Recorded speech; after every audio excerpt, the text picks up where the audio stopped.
Hello there, this is the World News at 12 on Voice of the People, 90.3 FM. My name is Chioma Innocent, and here are the top stories. Flight halted at Kenyan airport as thousands turn out to receive Odinga's body. 23 hospitalized as flesh-eating disease resurfaces in Adamawa. Lagos state government denies involvement in Festac demolition, and NMA report declares Nnamdi Kanu fit for trial. Details now. Thank you for staying tuned. The World News at 12 begins with operations being suspended at Kenya's main airport after thousands of mourners turned out to receive the body of former Prime Minister Raila Odinga a day after he died in India. Large crowds of mourners carrying twigs and palm branches breached security at Jomo Kenyatta International Airport immediately after the body of the former leader arrived this morning. Authorities said mourners gained access to restricted areas, prompting a precautionary closure to allow security teams to restore order and secure safety. Due to unexpectedly huge crowds, the public viewing ceremony for his body had been moved to Nairobi's Moi International Sports Center rather than inside Parliament. Kenyan politicians and world leaders have been sending their condolences, including Indian Prime Minister Narendra Modi, who described Odinga as a towering statesman and a cherished friend of India. Back home in Nigeria, a flesh-eating skin disease suspected to be Buruli ulcer has resurfaced in Adamawa State, with 23 patients, including 6 women and 2 children, currently receiving medical care at the Yola Specialist Hospital. The fresh outbreak was recorded in Malabu district of Fufore local government area, the same community where a similar epidemic occurred barely a month ago. In September, 8 residents of Malabu lost their lives following an outbreak of what health authorities then described as a suspected Buruli ulcer. Confirming the latest development, the Adamawa State epidemiologist Stephen Kadaibu Jones described the situation as deeply concerning, adding that the ministry had mobilized rapid response teams to contain the spread and provide urgent medical intervention. The news of the resurgence has thrown Malabu community into panic, with residents still struggling to understand the cause and mode of transmission of the deadly disease. The Lagos state government has dissociated itself from the recent demolitions of buildings in Festac town, clarifying that the operation was not approved by the state authorities. In a statement titled, "The Lagos government denies involvement in Festac demolition," released on Tuesday by Mukaila Sanusi, Director of Public Affairs at the Ministry of Physical Planning and Urban Development. The Commissioner for Physical Planning, Oluyinka Olumide, stressed that the state government played no role in the exercise despite public speculation. He explained that Lagos follows a transparent and well-structured process for demolitions, which involves issuing statutory notices and consulting with affected stakeholders. He also noted that anyone going to demolish without the knowledge of the state government was doing so at their own risk. He called on federal agencies and other organizations operating within Lagos to obtain the necessary clearance from the ministry before embarking on any demolition activities. He noted that any demolition conducted without proper authorization does not reflect the policy or procedure of the present administration. The clarification comes after the demolition of more than 15 buildings along 6th Avenue in Festac town over the weekend, an operation that left many traders, shop owners distressed as bulldozers put down one structure after another.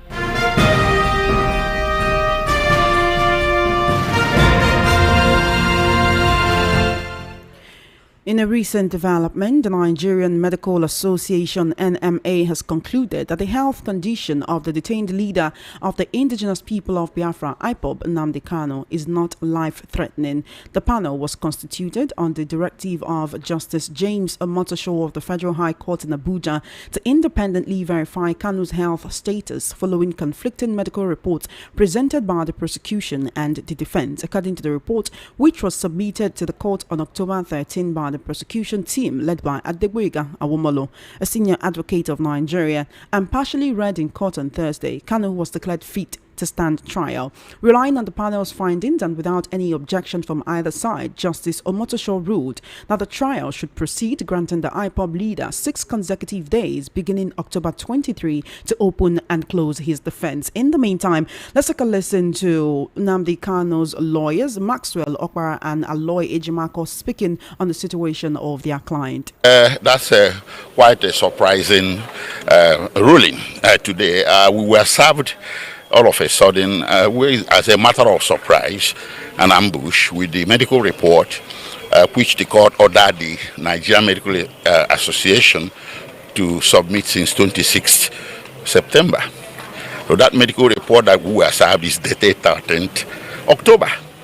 And it was today that we were served in open court with it. So, well, you can say that the defense had no ample opportunity to react to it.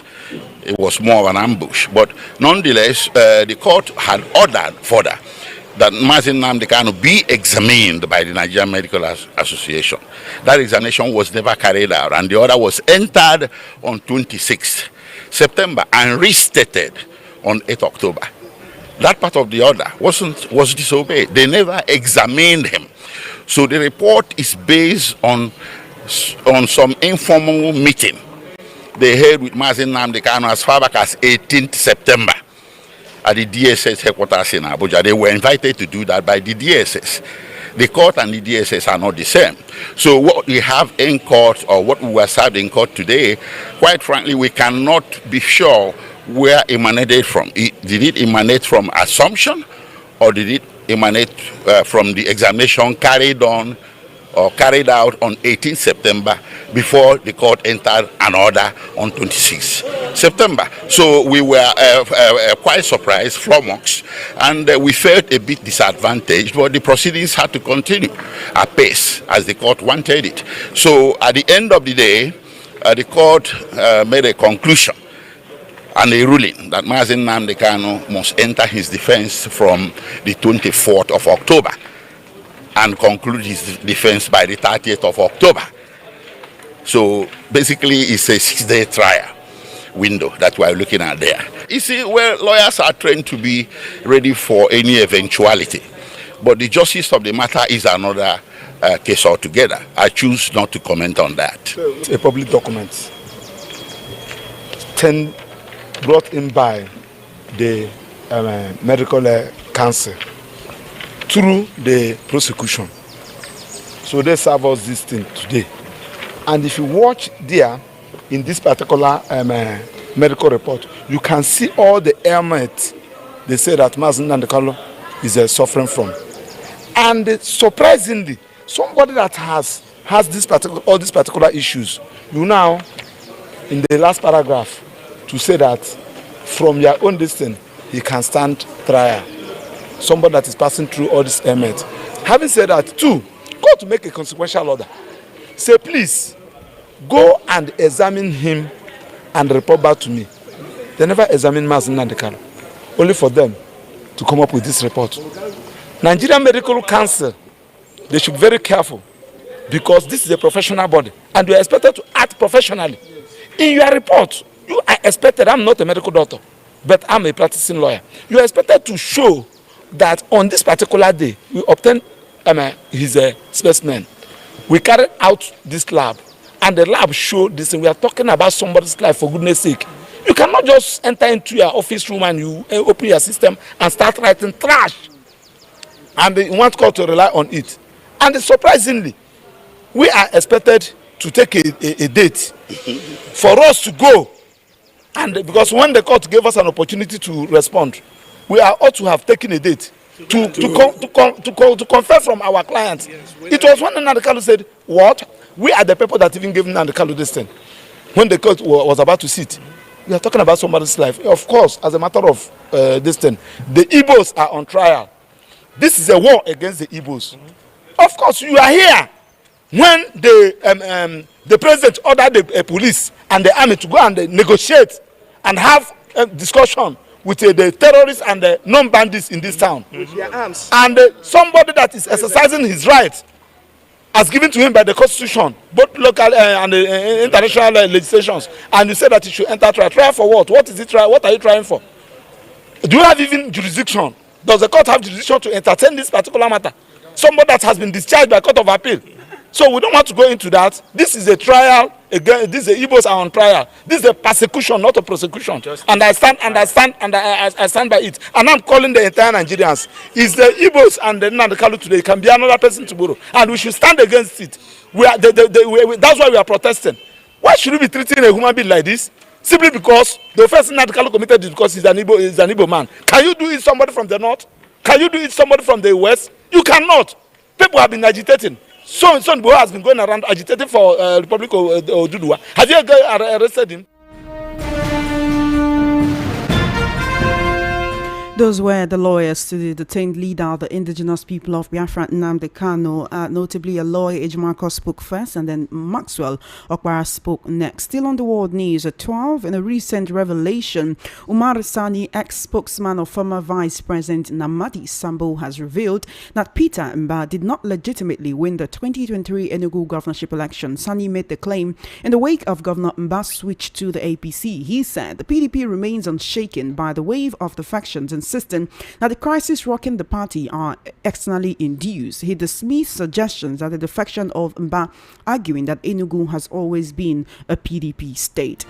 An American fact finder and former mayor of Blanco in Texas, Mike Arnold, has dismissed reports circulated by former presidential aide Reno Omokri and his associates, claiming that is Arnold, debunked allegations of genocide against Christians in Nigeria.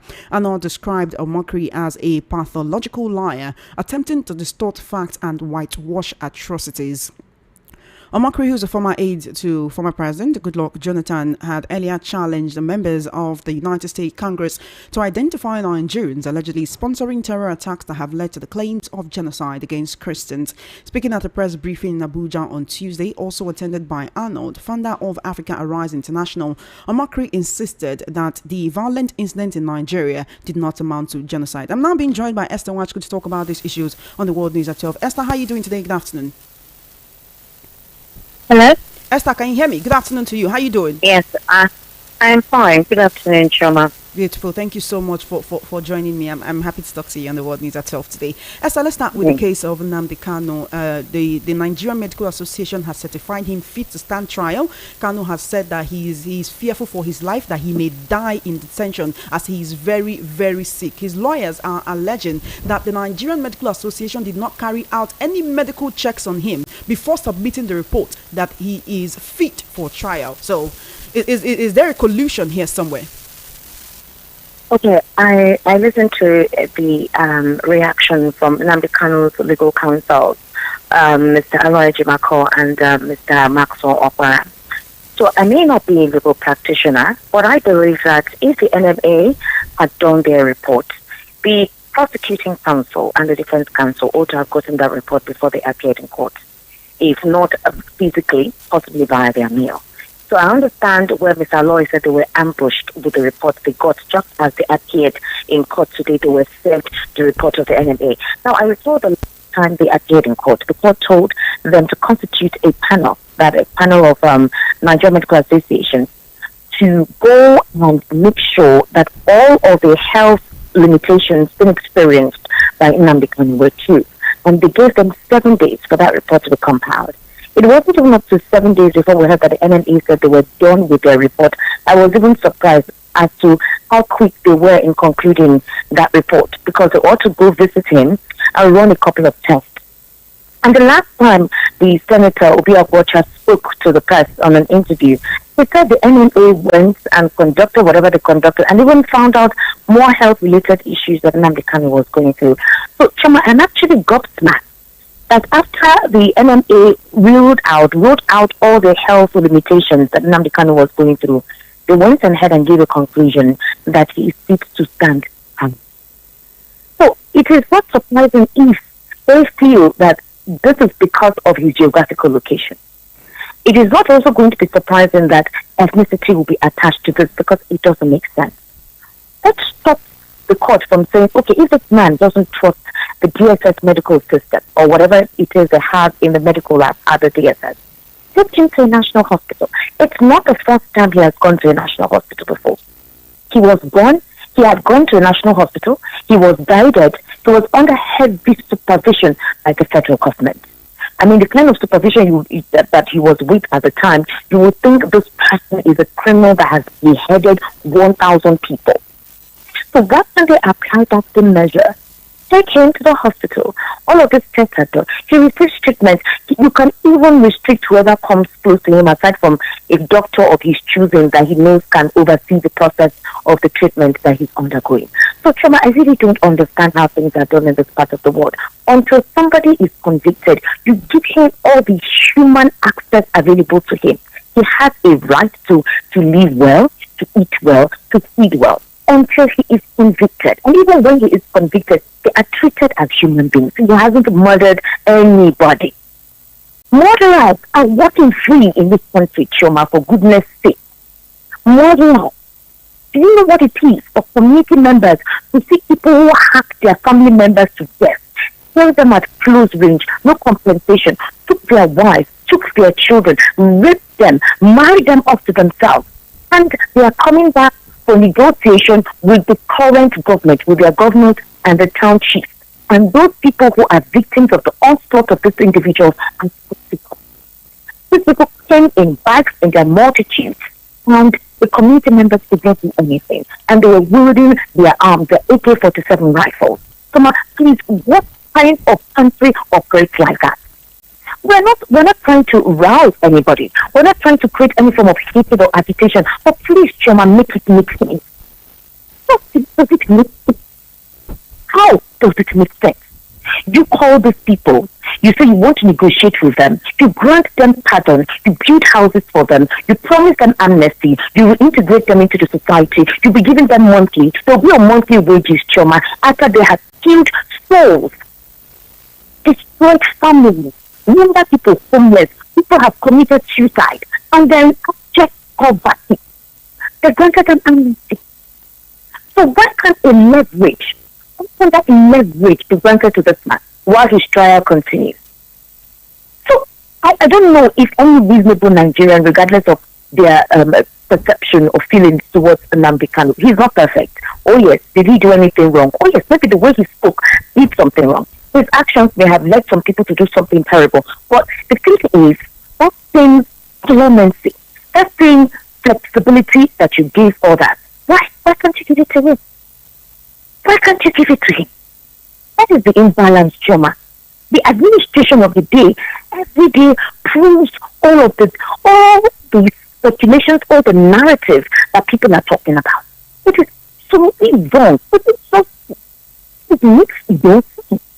If you listen to what the lawyers have said, why is it that when it comes to certain people, you apply every ambit of the law? When it comes to other people, you will now find some loopholes in the law. Please tell me, in a country that is operated as a federal government, are we not supposed to be one Nigeria? Is any Nigerian more Nigerian than the other? See, Choma, until the orientation of this country changes, which starts from the political elite, which starts from the government of the day, which starts with these politicians, these selfish, heartless politicians, Nigeria will continue to remain the way it is. And the very few who are benefiting from this will continue to benefit. It's quite unfortunate, Esther, but his lawyers are not very happy with the situation. His brother says every day what lawyer? Are you happy with the situation? His brother says every single day he opens his eyes is a miracle.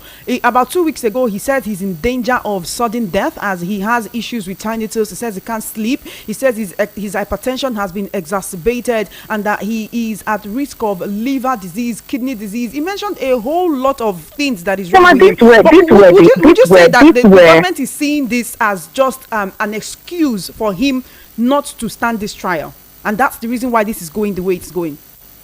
Choma, if it was from my perception, if it was an excuse for him not to stand the trial, why did Nnamdi Kanu maintain all this while that please, accelerate the trial process? Let's know what we are doing. He has been the one person who has been asking for this trial process to be accelerated. Have you forgotten his outburst the last time before Justice Binta Nyako was recused in court? that a couple of people condemned. They felt he didn't show any ounce of humility. Have you forgotten? He said, accelerate my process. Why is it that when it comes to me, you don't apply the law? You skirt around the law, or you do something else? He said it himself.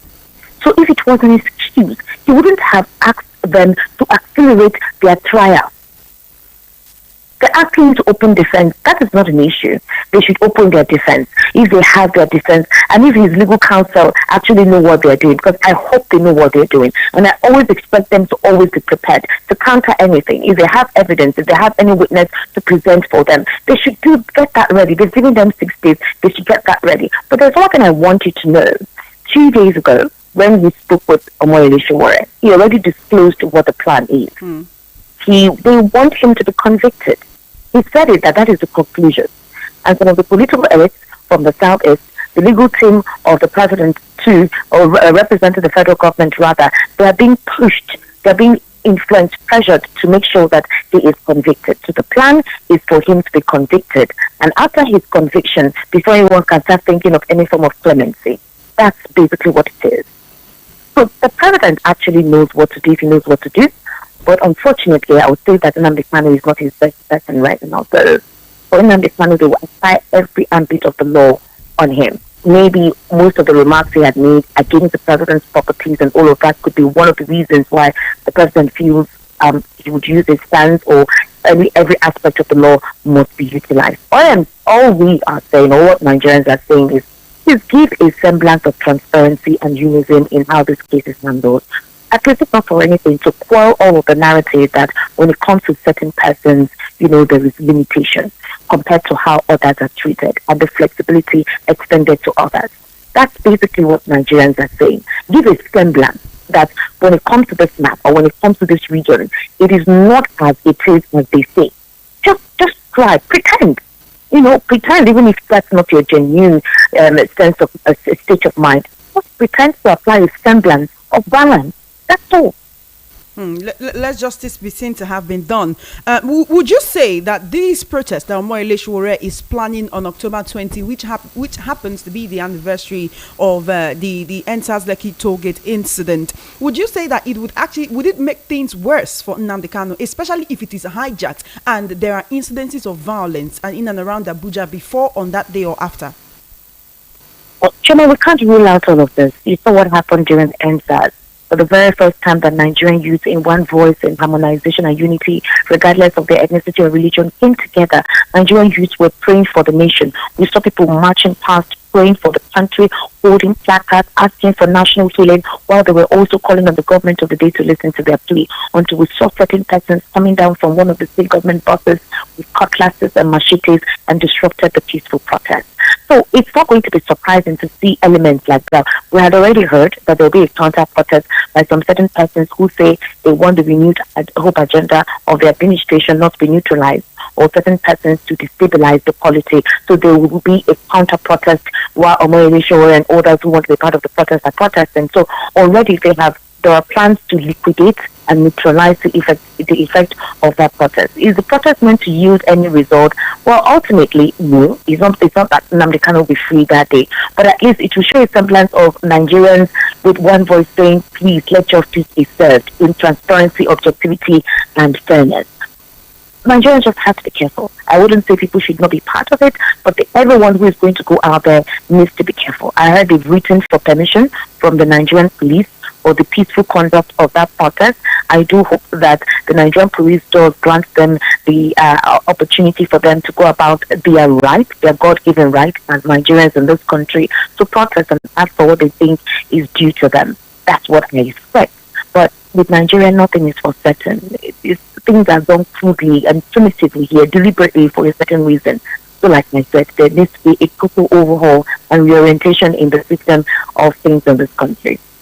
Esther, let's quickly talk about Reno Omokri and the former mayor of Blanco in Texas, Mike Arnold, saying he wants to debunk all the lies that Reno Omokri has been telling over the years. He says that Reno Omokri, he described him as a pathological liar, and saying that this is someone who, before many years ago, he alleged that there was a genocide against Christians in Nigeria, but that now he's also debunking the same allegations that he once made.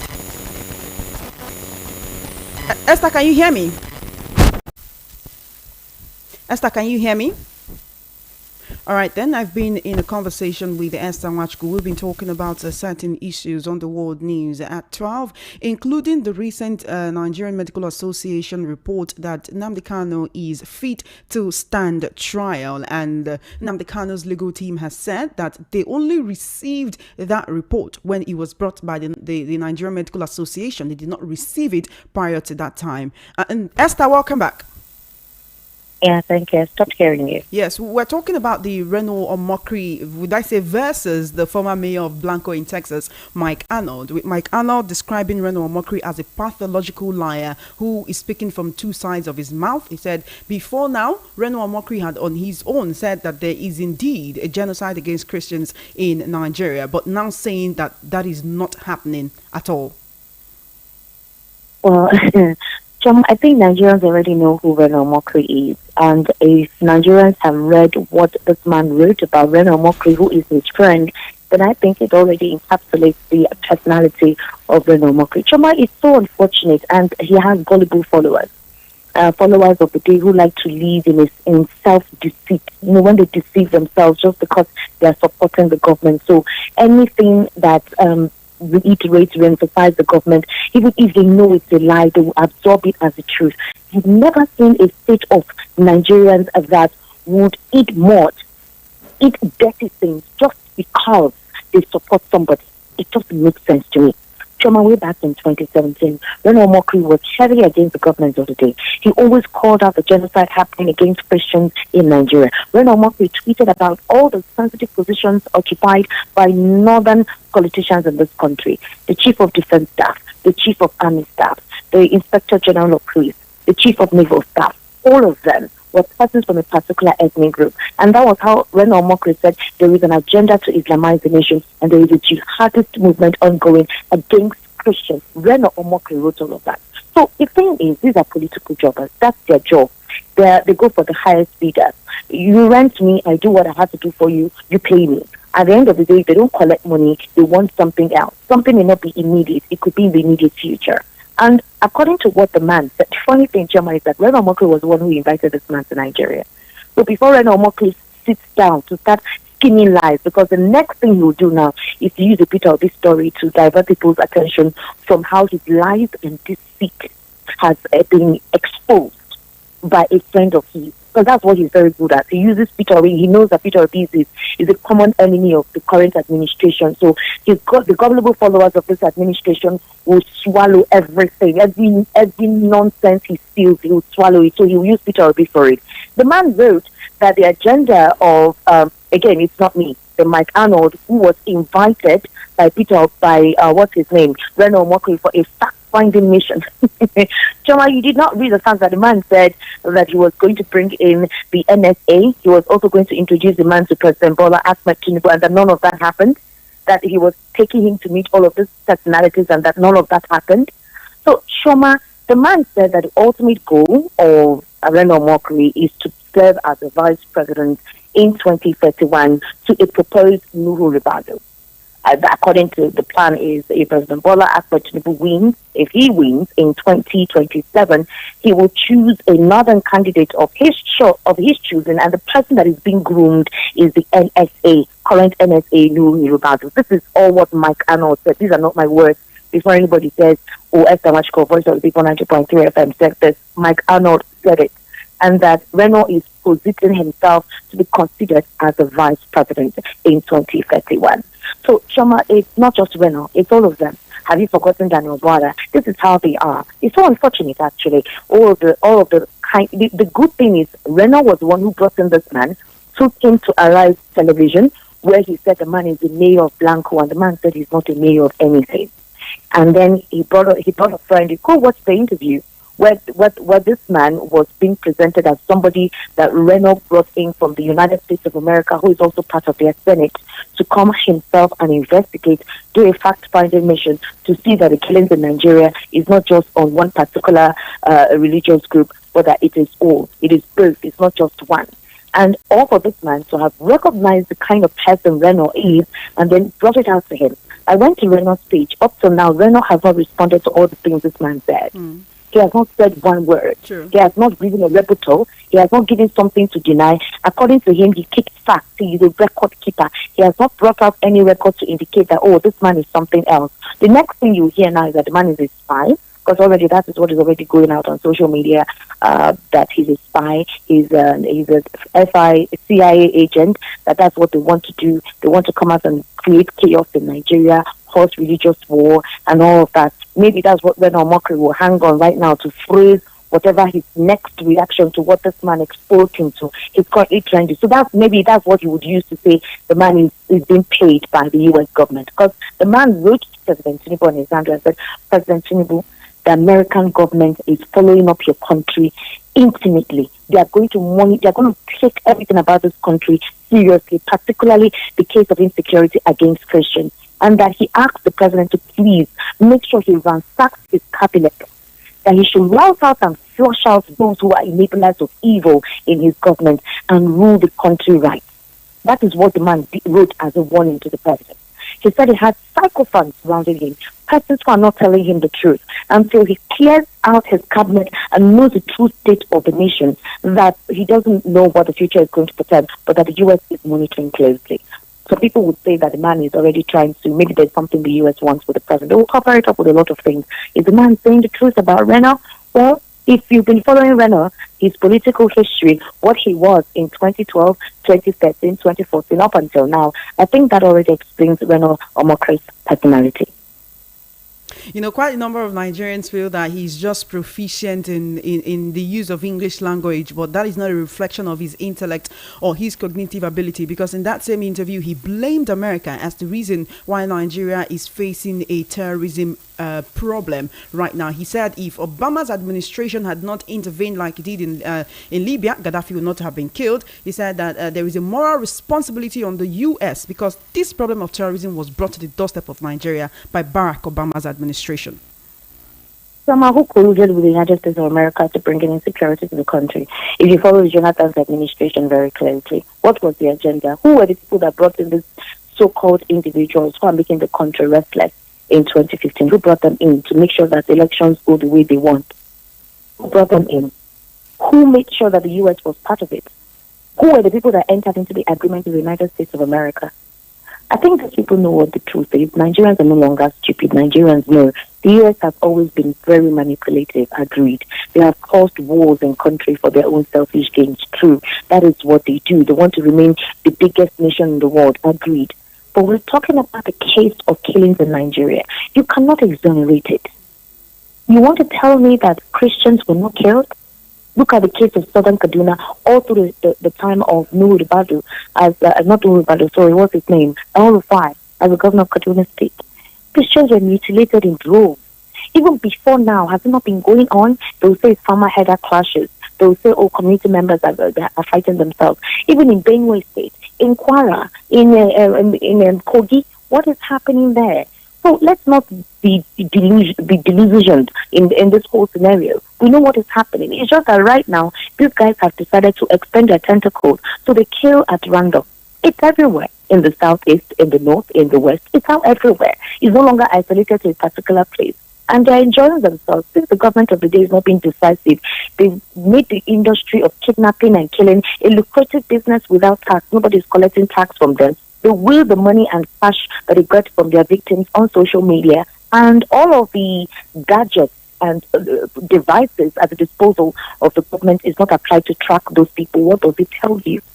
I think all of these are self-explanatory. Really. Esther, before you go for about a minute or two, let's quickly talk about Umar Sani, who's a former spokesman for ex-Vice President Nnamdi Kanu, saying Peter Mbarada did not legitimately win the 2023 governorship election in Enugu State.